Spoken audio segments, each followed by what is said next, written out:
नमस्कार, स्वागत है आप सभी का ईटी नाउ स्वदेश पर। मैं हूं आपके साथ प्रशांत पांडे और आप देख रहे हैं मार्केट पर हमारी खास पेशकश कल की तैयारी।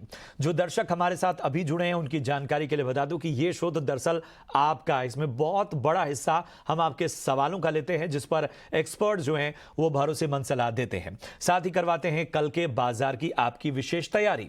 मार्केट के दिग्गज एक्सपर्ट्स हमारे साथ जुड़ते हैं जो आपको वीआईपी पिक के जरिए कमाई के मौके कहां बन रहे हैं वो बताते हैं। और इसके अलावा होता है और कुछ। आज के शो में हम जिन पहलुओं पर बात करने हैं जरा फटाफट से उस पर नजर डाल लेते हैं। तो आज का जो बाजार है, आज के बाजार की जो चाल रही है उस पर कल की किस तरह से रणनीति आप बनाए, इस पर होगी चर्चा। 7 सालों में सेंसेक्स के पॉजिटिव रिटर्न्स की वजहें क्या है, इसे वो जानेंगे और वीआईपी शेयर में कमाई के मौके बनते हुए नजर आएंगे। तो ये होगा हमारा आज का टॉपिक और इसके साथ ही इस शो में जुड़ने का बड़ा ही आसान सा तरीका है। व्हाट्सएप नंबर आपके स्क्रीन पर फ्लैश हो रहा है। इस व्हाट्सएप नंबर पर आप अपने सवाल हम तक पहुंचा सकते हैं और जब आप सवाल भेजें तो अपना और अपने शहर का नाम जरूर मेंशन करें। सोशल मीडिया पर एक्टिव हैं तो हमारे ट्विटर हैंडल और फेसबुक पेज पर जाएं, #KKT स्पेस अपना सवाल हम तक पहुंचाएं और अपना और अपने शहर का नाम जरूर मेंशन करें। और आज के शो में आपकी खास तैयारी कराने के लिए हमारे साथ 2 बेहद खास मेहमान जुड़ेंगे। केवल पटेल होंगे विघ्नहारा इन्वेस्टमेंट सॉल्यूशन से, आस्था जैन जी होंगी senior research analyst HEM securities limited से।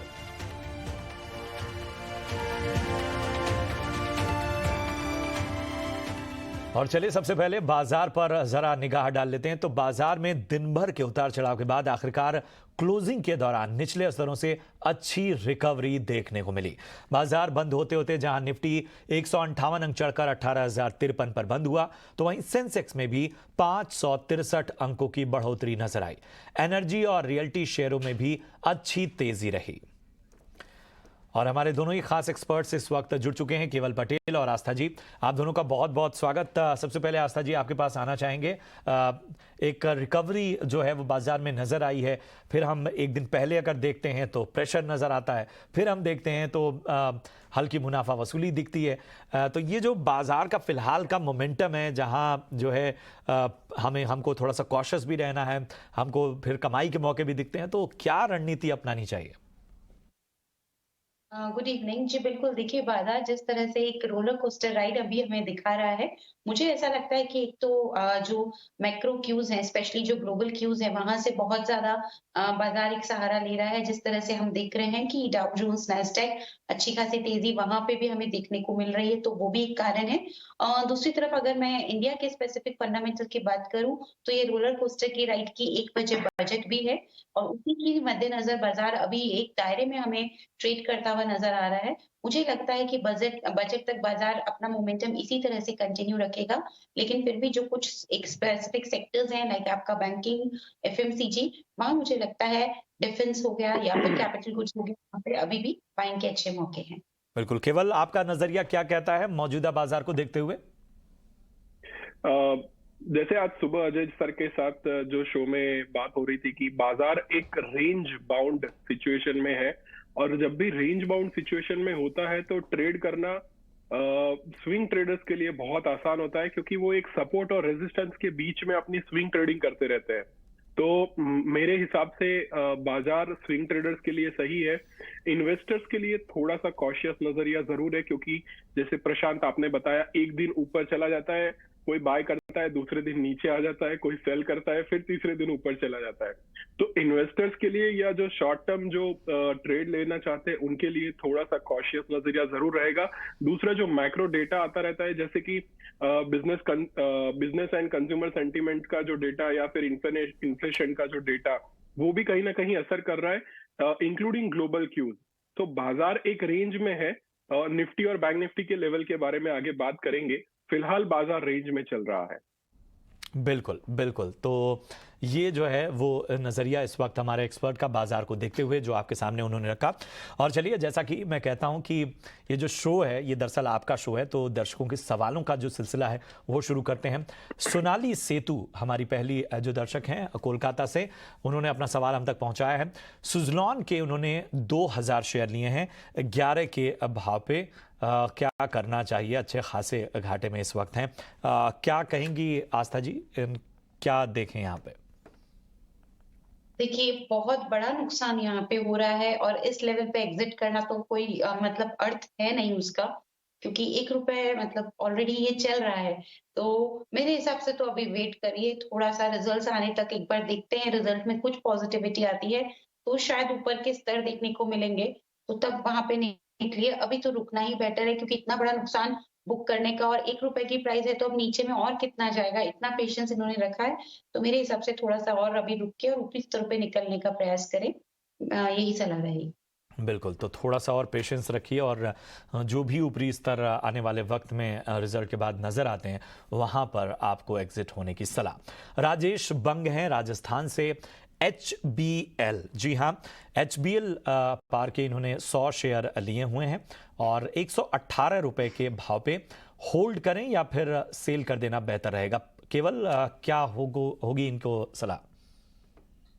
अ, इन्होंने शायद प्रशांत ये हाई के भाव पे लिया हुआ है। अभी होल्ड करने की सलाह होगी। 200 दिन के मूविंग एवरेज के साथ सपोर्ट में बहुत बेहतरीन तरीके से टेक्निकली चार्ट स्ट्रांग लग रहा है।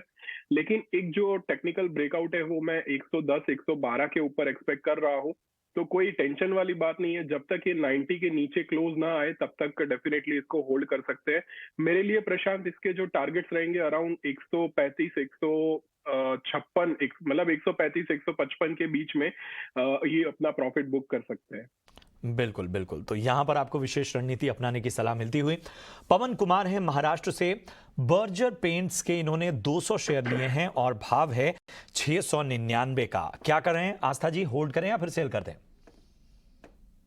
देखिए, बर्जर पेंट को अभी तो मैं यहाँ पे होल्ड करने की सलाह दूँगी। पूरा अगर मैं पेंट सेक्टर की बात करूँ, तो 2-3 यहाँ पे थोड़े से हेडविंड्स रहे थे, जिसकी वजह से ये सारे स्टॉक्स अच्छे से परफॉर्म नहीं कर पाए थे।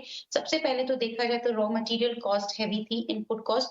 दूसरी तरफ जो अनऑर्गेनाइज्ड मार्केट जो एक बार के लिए पूरा कोविड के बाद ऐसा लग रहा था कि काफ़ी ज़्यादा सिमट गया है, वहाँ से भी अभी धीरे-धीरे प्लेयर्स उभरने लगे हैं, तो वहाँ पे भी मार्केट शेयर जा रहा है, तो वो भी एक इम्पोर्टेंट पॉइंट था। तीसरी तरफ देखें तो मुझे ऐसा लगता है कि लोगों ने ट्रैवल और टूरिज्म पे काफ़ी खर्चा किया, तो paint industry as a whole इतना ज़्यादा वहाँ पे हमने एक आउटफ्लो नहीं देखा मनी का और डिमांड नहीं आई। तो ऑल इन ऑल लेकिन जिस तरह की कैपेसिटी एक्सपेंशन सारे पेंट स्टॉक्स कर रहे हैं, मुझे लगता है ये 3 या 6 महीने थोड़ा-सा वेट करना चाहिए। क्वार्टर 1 ऑफ FY 24 से शायद कुछ एक अच्छे हमें नतीजे देखते हुए आने को मिलेंगे। क्योंकि देखा जाए तो अब ग्रासिम ने भी एंट्री करी है, तो ये कॉम्पिटिटिव इंटेंसिटी भी बढ़ गई है। तो ये सारे नेगेटिव फैक्टर्स की वजह से थोड़ा-सा अभी दबाव में हैं सारे पेंट स्टॉक, लेकिन एटलीस्ट 6 महीने का नज़रिया बनाते हुए मैं बने रहने की सलाह दूँगी। तो 6 महीने का नजरिया रखिए और यहाँ पर आपको होल्ड करने की सलाह। इम्तियाज हमारे अगले दर्शक हैं मुंबई से और इन्होंने टाटा एलेक्सी के जो हैं वो 10 शेयर लिए हैं 6400 के भाव पे। क्या करें, केवल होल्ड करें या फिर सेल कर दें? क्योंकि इनका जो भाव है वो ज्यादा दूर नहीं है और टाटा एलेक्सी एक अच्छा स्टॉक है। लॉन्ग टर्म इन्वेस्टमेंट के हिसाब से काफी बेहतरीन स्टॉक है। एक पुल बैक ट्रेड में मैं अराउंड 8000 तक के लेवल एक्सपेक्ट कर रहा हूँ। तो अगर वो बुक करना चाहते हैं अपना प्रॉफिट तो अराउंड 7200 एंड 8000 के आसपास अपने प्रॉफिट पार्ट में बुक करें और स्टॉप लॉस लगाने के लिए अराउंड 5700 का एक स्टॉप लॉस लेके चले। तो यहाँ पर आपको खास रणनीति बनानी होगी। हेमंत पटेल हैं हमारे अगले दर्शक पुणे से और इनका सवाल है कि लिखिता इंफ्रा के इन्होंने 550 शेयर लिए हुए हैं 241 के भाव में, फिलहाल 229 के लेवल पर ये है। क्या लॉन्ग टर्म के लिए होल्ड किया जा सकता है? आस्था जी, अगर आप कवर कर रही हो तो बताएं क्या होगी इनको सलाह? लिखिता इंफ्रा मैं वैसे तो अभी हमारी कवरेज में नहीं है, लेकिन फिर भी लॉन्ग टर्म के लिए मुझे इंफ्रास्ट्रक्चर सेक्टर अच्छा लगता है, तो मैक्रो फंडामेंटल्स देखते हुए तो मैं अभी इनको होल्ड करने की सलाह दूँगी। वैसे भी शायद जहाँ तक मुझे समझ आ रहा है, इनका कॉस्ट प्राइस से तो अभी काफ़ी नीचे ही चल रहा है, तो बने रहिए और रिजल्ट्स का इंतज़ार करिए। बने रहिए और रिजल्ट्स का इंतजार कीजिए, यही रणनीति अपनानी होगी। इशाक हमारे अगले दर्शक हैं महाराष्ट्र से। अडानी विल्मर के 30 शेयर लिए हैं 675 के भाव पर। क्या 1 महीने और रुका जा सकता है? केवल क्या होगी सलाह? प्रशांत 1 महीने के लिए तो मैं ज्यादा बुलिश नहीं हूँ इस स्टॉक पे, लेकिन हाँ अगर उनका नजरिया 1 से 2 साल तक का है तो डेफिनेटली मैं इसको 4 फिगर में एक्सपेक्ट कर रहा हूँ कहीं न कहीं। इसका जो रिज़ल्ट है अदानी विल्मर का वो काफ़ी कंसिस्टेंट है। बस उनके कैपेक्स के कारण शायद थोड़ा प्रॉफिट मार्जिन पे थोड़ा बहुत असर दिख रहा है। और स्टॉक का जो स्ट्रक्चर बना हुआ है उसमें 550 और 500 का जो लेवल है वो काफ़ी अच्छा एक स्ट्रॉन्ग सपोर्ट है। तो ना 1 महीने थोड़ा-सा ज़्यादा अगर उनका नज़रिया हो तो उसको होल्ड कर सकते हैं। शॉर्ट टर्म के लिए मेरा रिकमेंडेशन नहीं होगा। बिल्कुल, तो लंबी अवधि का नजरिया रखिए, तब जाकर यहाँ पर बेहतर संभावनाएं आपको नजर आएंगी। जिया अंसारी हैं नासिक महाराष्ट्र से और इन्होंने टाटा स्टील के 100 शेयर लिए हैं, भाव है 120 का। आस्था जी, क्या होगी इनको सलाह, होल्ड करें या फिर सेल कर दें? जी, बिल्कुल, यहाँ पे टाटा स्टील में तो देखिए बने ही रहना है।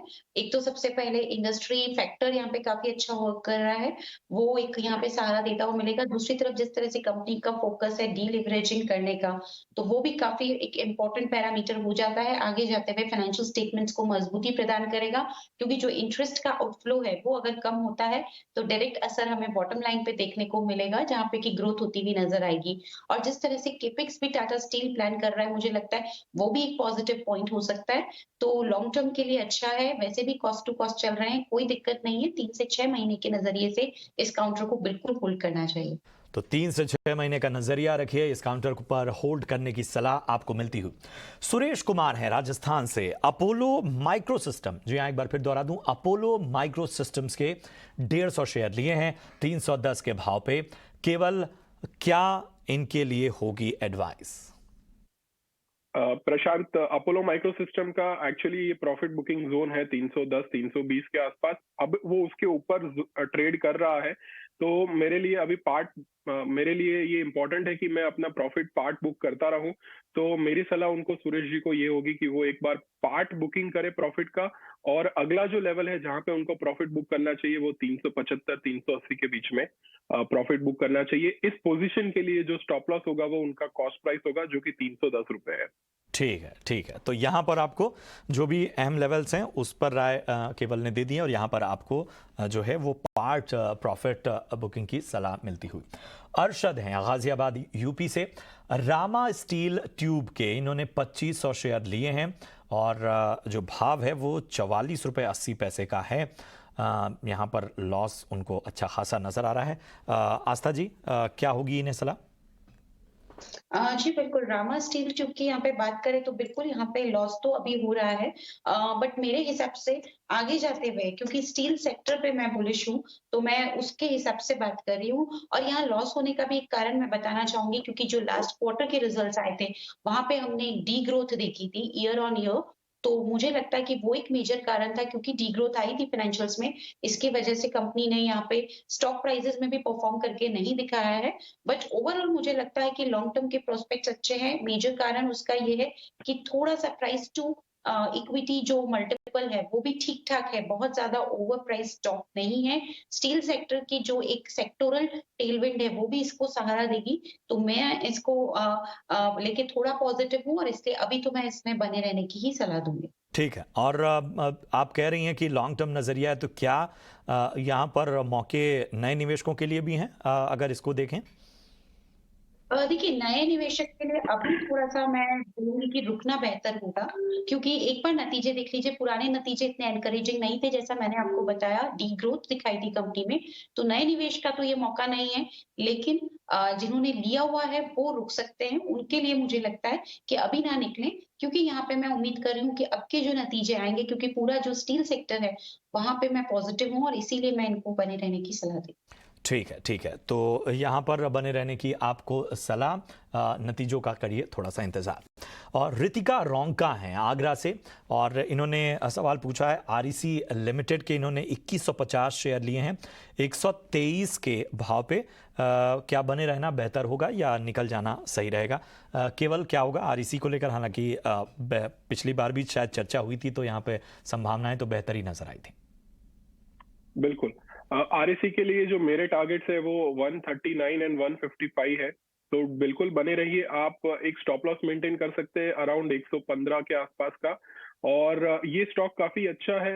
रिसेंटली इसमें काफी अच्छा वॉल्यूम भी नजर आ रहा है चार्ट में, तो चार्ट स्ट्रक्चर काफी स्ट्रांग है और ये ब्रेकआउट के बाद रीटेस्ट ऑलरेडी हो चुका है। तो मेरे लिए आरएसी काफी स्ट्रांग एक स्टॉक है। 140 155 के लिए डेफिनेटली होल्ड किया जा सकता है। ठीक है, तो यहाँ पर होल्ड करने की सलाह और जो लेवल्स आगे अचीव हो सकते हैं वो भी बताते हुए केवल। और अगला जो स्टॉक है उसकी ओर बढ़ते हैं। हमारी जो दर्शक है मीना जैन है आगरा से, और इन्होंने पूछा है कि पीएनबी के 18,000 शेयर इन्होंने लिए हुए हैं 53 रुपए के भाव पे। आस्था जी, पीएनबी को लेकर हालांकि बड़ी ही बेहतर जो है वो कमेंट्री हर तरफ से नजर आई है, फिर भी फिलहाल इनको क्या सलाह होगी? देखिए 53 पे लिया है और 57 के आसपास तो चल रहा है। तो हम्म। सबसे पहले तो जो ये मुनाफा हुआ है उसके लिए मैं इनको बधाई देना चाहूंगी। दूसरी तरफ देखा जाए तो पीएनबी पे अभी भी हम लोग पॉजिटिव हैं, क्योंकि मुझे लगता है कि आने वाले जो नतीजे हैं उसमें जो प्री प्रोविजन ऑपरेटिंग प्रॉफिट है वो कंपनी बहुत अच्छा दिखाने वाली है। 2-3 कारण रहेंगे कि एक तो लोन और क्रेडिट ग्रोथ, जो कि किसी भी बैंक को मापने के लिए सबसे इम्पोर्टेंट एक पैरामीटर होती है, वो एक स्ट्रॉन्ग आने वाली है। दूसरी तरफ मैं नेट इंटरेस्ट मार्जिन्स में भी एक्सपेक्ट कर रही हूँ कि वो हायर रहेंगे, क्योंकि क्रेडिट कॉस्ट अब नॉर्मलाइज हो गई है। तो मुझे लगता है कि नतीजे अच्छे आएंगे, इसलिए अगर थोड़ा-सा रिस्क ले सकते हैं, क्योंकि अभी भी प्रॉफिट में है लेकिन मार्केट्स वॉलेटाइल है, इसलिए मैंने रिस्क वर्ड का यूज़ किया। और अगर थोड़ा पेशेंस रख सकते हैं तो होल्ड करिए। और मेरे हिसाब से इसमें जो नेक्स्ट लेवल्स हमें देखने को मिलेंगे वो 62 से 64 के रहेंगे। ठीक है, तो 62 से 64 तक के रेंज देखने को मिलेंगे और आप अच्छा खासा प्रॉफिट इन्होंने बनाया है, आगे भी आपको बेहतर संभावना है। शैलेंद्र जैन ये भी आगरा से हैं और इनका सवाल है रेणुका शुगर्स के, इन्होंने 25,000 शेयर लिए हैं 50 रुपए के भाव पे। आगे क्या करना चाहिए, क्या रणनीति अपनानी चाहिए, केवल क्या होगी एडवाइस इनको? प्रशांत, अगेन ये एक ऐसा स्टॉक है जो चार्ट पे 200 दिन के मूविंग एवरेज पे काफी स्ट्रांग सपोर्ट लेता हुआ नजर आ रहा है। हालांकि उनके पास थोड़ा बहुत प्रॉफिट है। अगर उनका नजरिया शॉर्ट टर्म का है तो पार्ट प्रॉफिट बुकिंग वो करते रहे अराउंड 56 और 60 के आसपास। अगर उनका नजरिया काफी लॉन्ग टर्म है तो शुगर सेक्टर डेफिनेटली अगले 2 से 3 साल के लिए काफी अच्छा नजर आ रहा है। इंडिया में स्पेसिफिकली जहां पे गवर्नमेंट पॉलिसीज जो है वो शुगर सेक्टर के फेवर में काफी सारी पॉलिसीज और काफी सारे नए रूल्स आने वाले हैं। तो रेणुका शुगर अगर शॉर्ट टर्म है तो प्रॉफिट बुक करिए पार्ट में 56 और 60 पे। अगर लॉन्ग टर्म है तो होल्ड करिए अराउंड 45 के स्टॉप लॉस पे। यहाँ पर आपको विशेष रणनीति बनाने की सलाह मिलती हुई अगले जो हमारे दर्शक हैं उनका नाम है फूल सिंह, उत्तर प्रदेश से हैं। IRFC के 1450 शेयर इनके पास हैं 32 के भाव पे। लॉन्ग टर्म के नजरिए से रुकना बेहतर होगा या फिर अभी निकल जाना सही है? आस्था जी, क्या होगी सलाह इन्हें? देखिए आईआरएफसी की बात करें तो लॉन्ग टर्म के लिए थोड़ा सा रुक जाइए, क्योंकि बजट से पहले हमने देखा है कि एक बार सभी रेलवे स्टॉक्स को एक यहाँ पे उछाल मिलता है। तो मैं उसको लेके थोड़ा सा पॉजिटिव हूँ। और बाकी थोड़ा लॉन्ग टर्म प्रोस्पेक्ट है तो मुझे लगता है कि आगे जाते हुए जिस तरह से यहाँ पे कंपनी अपनी प्रेजेंटेशन दिखा रही है, मुझे लगता है फाइनेंशियल्स भी अच्छे आने वाले हैं। सो लॉन्ग टर्म के लिए तो मैं बिल्कुल रुकने की यहाँ पे सलाह दूंगी, एटलीस्ट बजट तक तो बिल्कुल वेट करना चाहिए। यहाँ पर रुकने की आपको सलाह, बजट तक का खास तौर पे यहाँ पर नजर रखिए। किंशु हैं पुणे से और इन्होंने अपना सवाल पहुंचाया हम तक। शंकरा बिल्डकॉन के इन्होंने 90 शेयर लिए हैं। बता दें, शंकरा बिल्डकॉन के इन्होंने 90 शेयर लिए हैं 1547 के भाव पे। होल्ड करें या सेल करें, केवल क्या कहेंगे?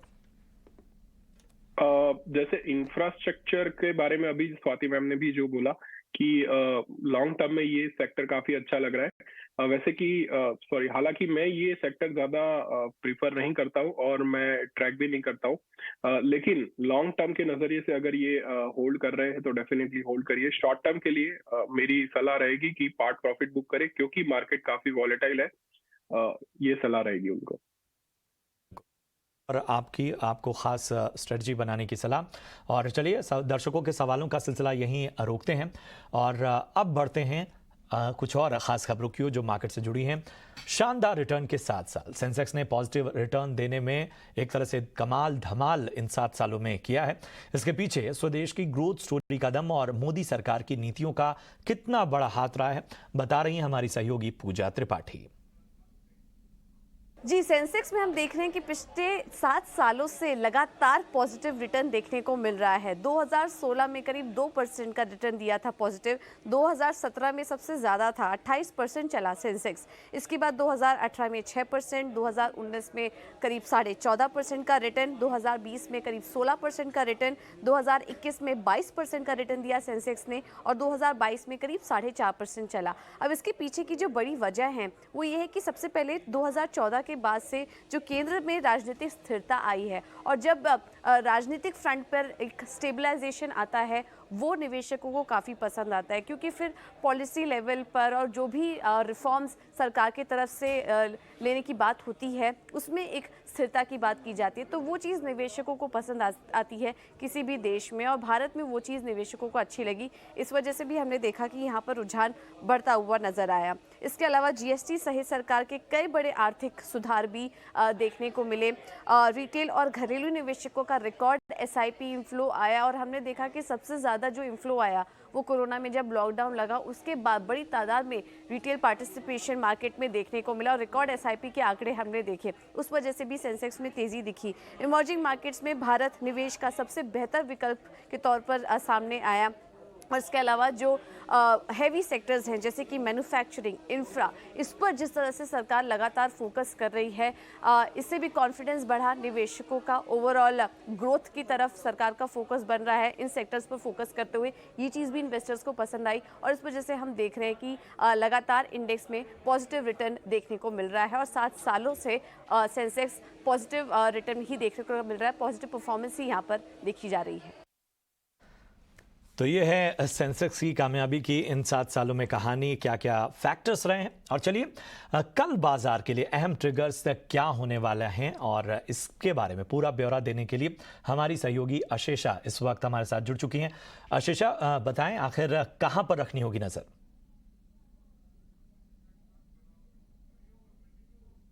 तो निफ्टी पैक से इंडसइंड बैंक अपने नतीजे कल पेश करेगा। इसके अलावा नॉन निफ्टी कंपनीज की बात करें तो परसिस्टेंट सिस्टम्स, सीसीएल प्रोडक्ट्स, सेंट्रल बैंक ऑफ इंडिया और PSP Projects amongst many others ऐसी नॉन निफ्टी कंपनीज है जो अपने नतीजे कल पेश करेगी। उसके बाद ग्लोबल क्यूज की भी बात कर लेते हैं तो यूएस से रिटेल सेल्स, पीपीआई और इंडस्ट्रियल प्रोडक्शन का डेटा आएगा जिसके चलते यूनाइटेड स्टेट्स के मार्केट पर इम्पैक्ट देखने को मिल सकता है। इसके बाद यूरोजोन की बात कर लेते हैं तो सीपीआई इन्फ्लेशन डेटा भी आएगा जिसके चलते यूरोपियन मार्केट्स पर इम्पैक्ट देखने को मिल सकता है। कॉर्पोरेट एक्शन की बात करें तो केडीडीएल, याद रखें कंपनी ने एक्सचेंजेस को कुछ दिन पहले बताया था कि board of directors buyback consider करने वाले हैं, तो कल वो बोर्ड मीटिंग है जहां बायबैक कंसिडर होगा और उसी के चलते केडीडीएल पर भी फोकस रहेगा। इसके अलावा बाकी इवेंट्स की बात करें तो बैंक ऑफ जापान अपना आउटलुक रिपोर्ट रिलीज करेगी। इसके साथ ही रेट हाइक पर भी डिसीजन लिया जाएगा। सुप्रीम कोर्ट गूगल ने जो प्ली की है एनसीएलटी के ऑर्डर के अगेंस्ट, उसका कल हियरिंग है तो उसी के चलते इस पर भी फोकस रहेगा। वो ट्रिगर्स जो जिन पर आपको रखनी होगी नजर। बहुत बहुत शुक्रिया करेंगे आशीषा हमसे जुड़ने के लिए और इस तमाम जानकारी के लिए। और चलिए अब आपका खास सेगमेंट वीआईपी शेयर्स की है बारी।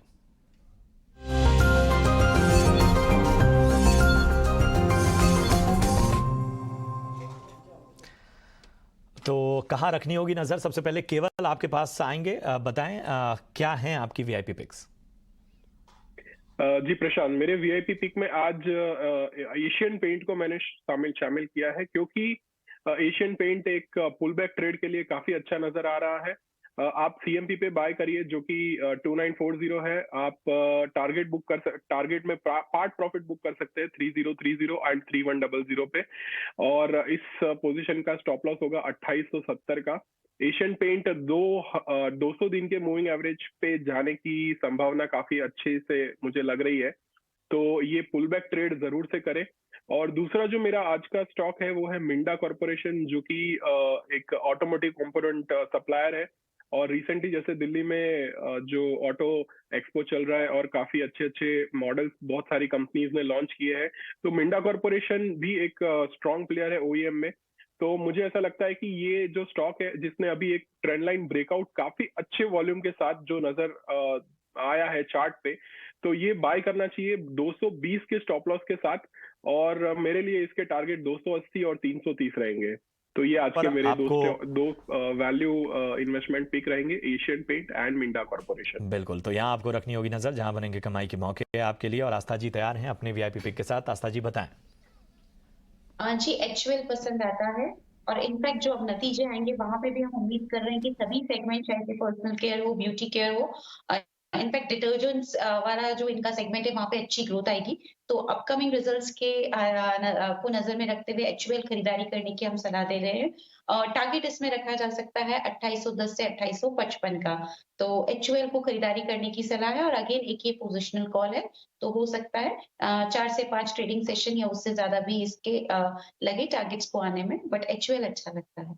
तो 2800 से ज़्यादा के टारगेट्स यहाँ पर आस्था जी देते हुए एचयूएल में कमाई के मौके आपके बनते हुए नजर आएंगे। चलिए, बहुत बहुत शुक्रिया आस्था जी और केवल आप दोनों का शो में जुड़ने के लिए और हमारे दर्शकों के सवालों पर भरोसेमंद सलाह देने के लिए और वीआईपी शेयर्स के जरिए कहाँ कमाई के मौके बन रहे हैं ये बताने के लिए। कल के बाजार में मुझे और मेरी पूरी टीम को दीजिए इजाज़त। आप देखते रहिए ईटी नाउ स्वदेश। नमस्कार।